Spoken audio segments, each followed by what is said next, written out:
Do you breathe every 2 strokes or every 3 strokes when you swim? If you're not sure, don't worry.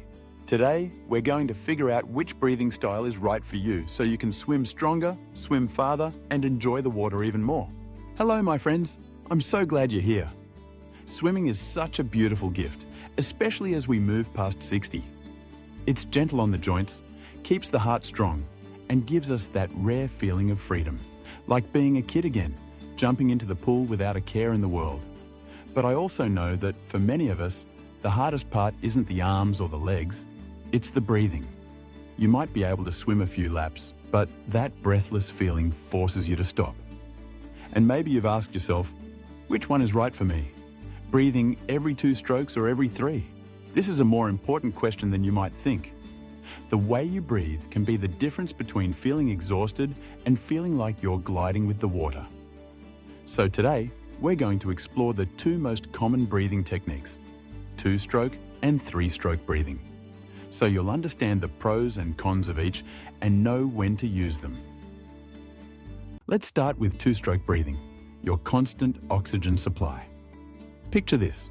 You're swimming freestyle. Your right arm pulls back, you turn your head and take a breath.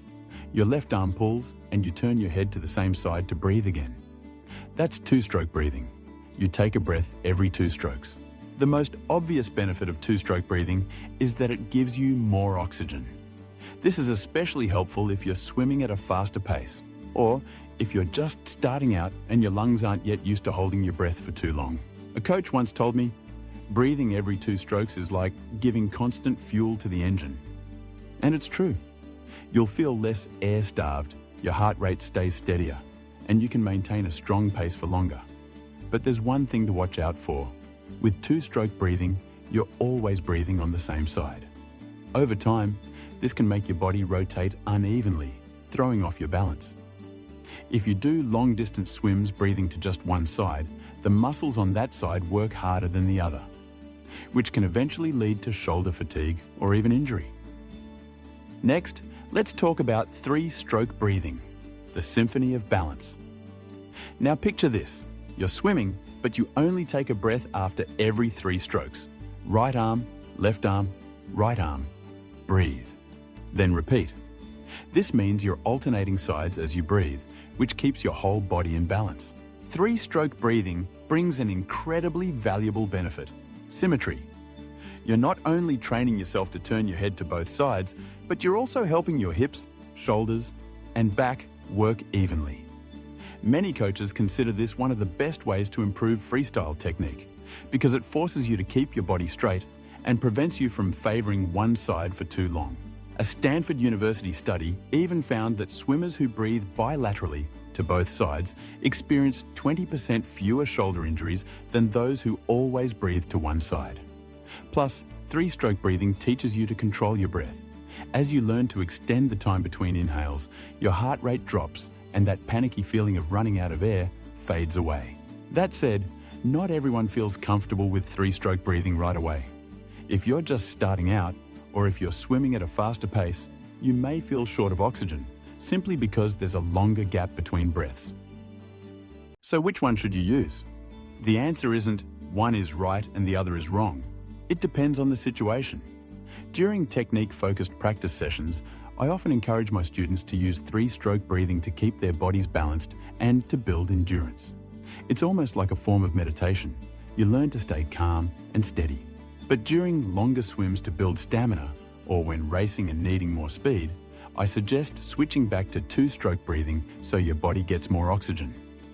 This helps keep your heart rate steady and prevents exhaustion. Some professional swimmers even combine both. They warm up with 3-stroke breathing to reset their body alignment, and then switch to 2-stroke breathing once it's time to swim at full speed. Sports scientists remind us that there is no single best technique for everyone, only the one that works best for you right now. If you ever feel out of breath, try 2-stroke breathing for a few laps to regain control. If you want to improve your form and keep your muscles balanced, use 3-stroke breathing during slower, more mindful swims. Most importantly, don't be afraid to experiment. Listen to your body. When you find the breathing rhythm that feels just right, you'll discover that swimming no longer feels like a struggle. It becomes a meditative experience, calming your mind and strengthening your body. You know, age is never a barrier to learning something new. I've taught people in their 70s and even 80s to change the way they breathe, and they often tell me it feels like they've reclaimed a piece of their youth. Swimming is like a piece of music, and your breath is the drumbeat. When you master your breathing rhythm, you master your swim.